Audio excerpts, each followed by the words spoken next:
Hey, what's going on? Eric Cortina, Texas Barnuminiums. Today we're going to do some epoxy flooring. I'm going to show you how to take your floors from this to this.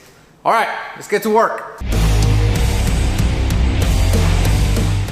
All right, so the very first thing you need to do is clean that concrete. I mean, it needs to be spotless. So the way I like to do it is first, we just come in with a leaf blower and blow it all out.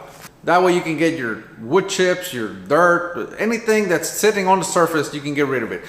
Remember, when you're blowing out your floors, make sure you also blow out all your walls. There's a lot of trash on those walls, and you want to make sure that you get it off. If not, it's going to fall on your floors at the worst time possible. So clean walls and floors, blow them all out. After you do that, I like to come back and just inspect the entire floor and make sure there's no paint, no drips, no anything. If there's any of that, scrape it off. You can use soy gel, which is a paint stripper that's going to lift that paint, and that way you can get rid of it. After that, I actually like sanding the floor down. I understand that we're gonna acid etch this thing. However, the acid etch is only going to etch the concrete. If that concrete is rough in any way, it's not gonna take care of that. Okay, if there's any paint that are sticking or anything that's stuck to that concrete, that sanding screen is going to take care of it. All right, that's going to kind of in a way flatten your floors, and then the etch is going to etch your floors. We like to hit it with a sanding screen, 60 or 80 grit. Do 2 passes perpendicular to each other, and that's going to create a lot more dust. At that point, I like to apply water and then just vacuum it all up, because if you try to blow it out with a leaf blower or even sweep it, all that dust is going to race up. And what's going to happen is it'll seem clean, and then all that dust is in the air. Again, it's going to get on your walls, it's going to get everywhere, and then it's going to settle back on your floors. So that's why I like to vacuum it off. So after it's all cleaned up, you can actually you can use water, you can use NutriClean. You can go back and just scrub it one more time. Okay, again, if you have anything that covers those pores up, that acid is not going to etch your concrete. Okay, it's going to act as a film, which is going to prevent the acid from getting on the concrete itself. Okay, so you want those concrete floors spotless before you even acid etch. Okay, so at this point I like to scrub with a broom attachment and NutriClean, and again you vacuum the whole thing up. After your floors are spotless, now you can acid etch. Okay, the way I like to acid etch is 1-to-1 ratio, water to muriatic acid. You want to end up with about the equivalent of a 400 grit sandpaper. You want those floors to be etched. All right, so you make your mixture 1-to-1, muriatic acid to water, and you apply it with a sprayer in a circular motion. The circular motion is going to prevent you from getting patterns on your concrete. Plus, it's going to give you a better chance to get a really good coverage on that concrete. You want to make sure this entire thing is coated. All right, so go ahead and etch the floors completely. Once you're done with that, now you have to neutralize that acid. The way we do it is we use ammonia and water mixture. Typically, they recommend a 20-to-1 water to ammonia ratio. However, I like to do a 10-to-1, just a little bit stronger because ammonia is cheap anyways. What I'm going to do is I'm going to time how long it takes to get 5 gallons. Okay. And then we can simply stick the hose in there and do the math. Sometimes you amaze me. 55 seconds. All right, so 55 seconds. Just stick it in here, reset. Still open, right? All right. So let's go 2 minutes.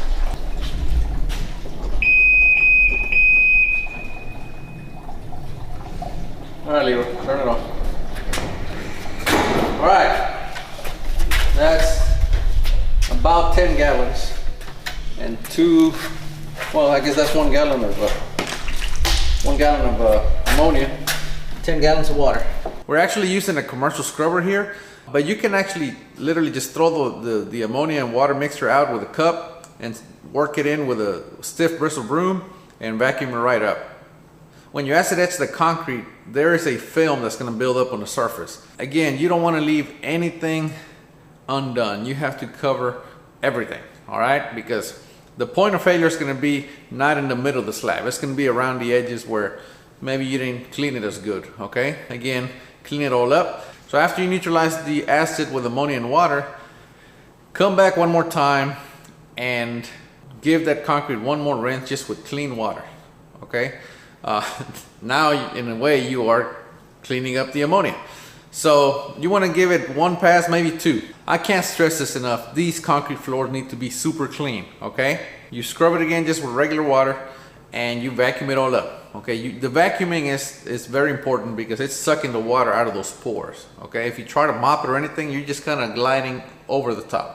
So super important to vacuum it. So do this a couple of times.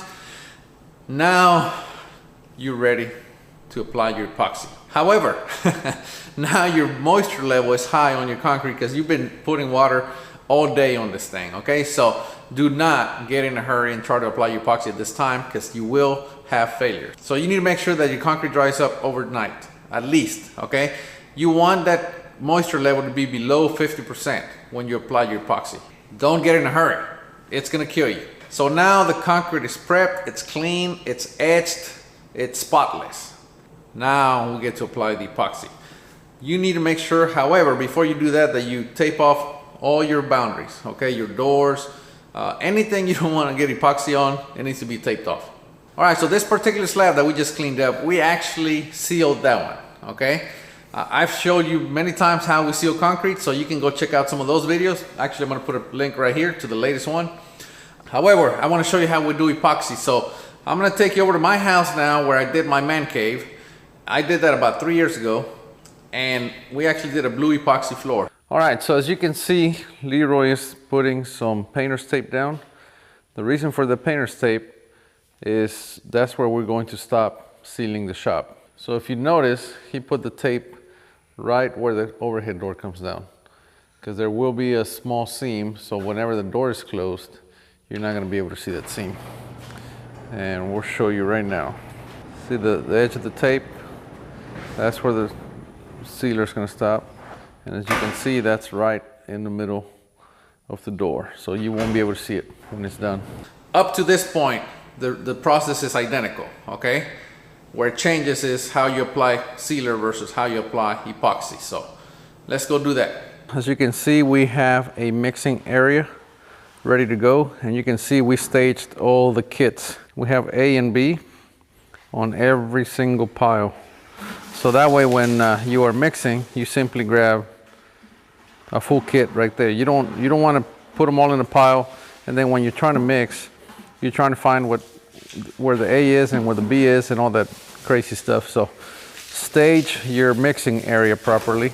And as you can see, we are right next to the door. So this is the door that we're going to come out of. We have the concrete etched. As you can see, it's equivalent about a 400 grit sandpaper, and it's ready to go. Okay, we are ready to put that epoxy down. So you want to make sure that you mix that epoxy properly. Epoxy comes in two parts, part A and part B. So I like to add about 5% acetone to the kit. That's going to increase your pot life, and it's going to make your epoxy just a little bit more runny. That will allow you to put it down more evenly. So what I like to do is I like to add the acetone to the part A and mix it. Okay, so you pour your part A into the bucket, you add your acetone, you mix those two together, make sure they're nicely mixed. Do not mix super fast or you're going to introduce air bubbles, and that friction is going to start heating up your epoxy, which is going to shorten your pot life. So don't get carried away with the mixing process, okay?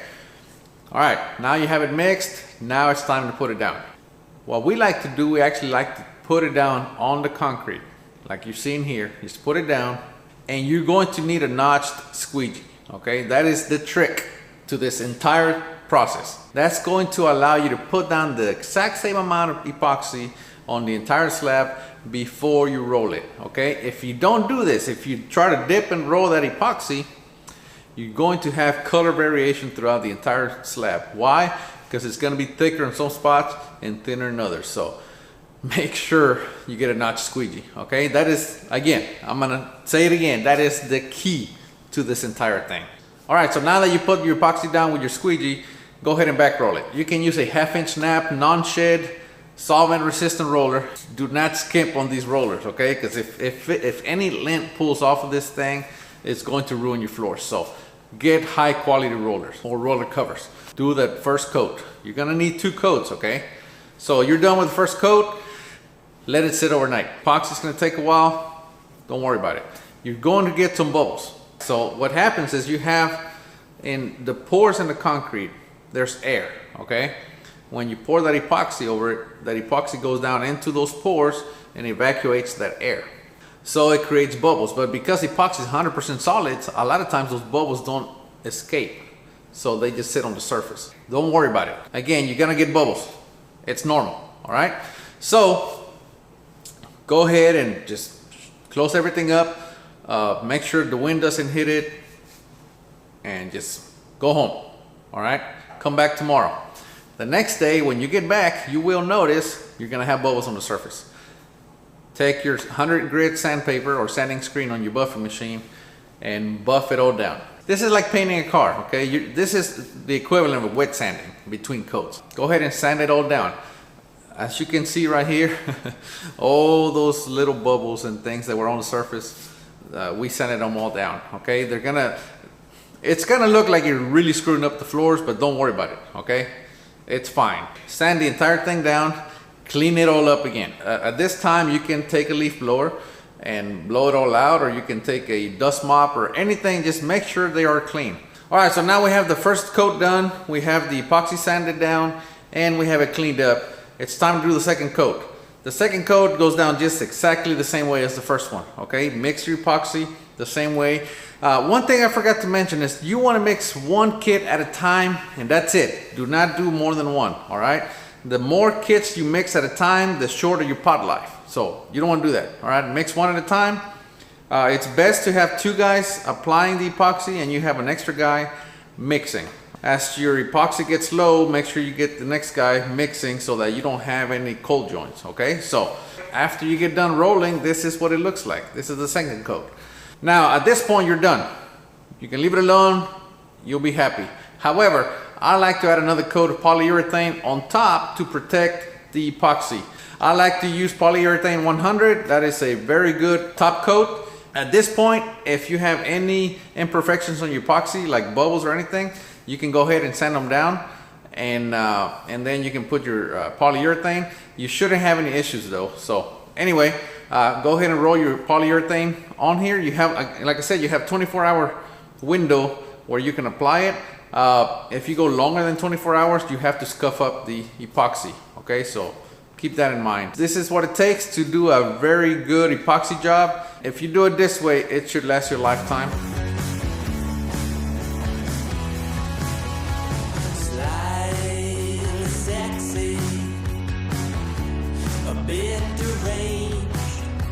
All right, so I hope you guys enjoyed this. We'll see you next time. We are Texas Barnuminiums.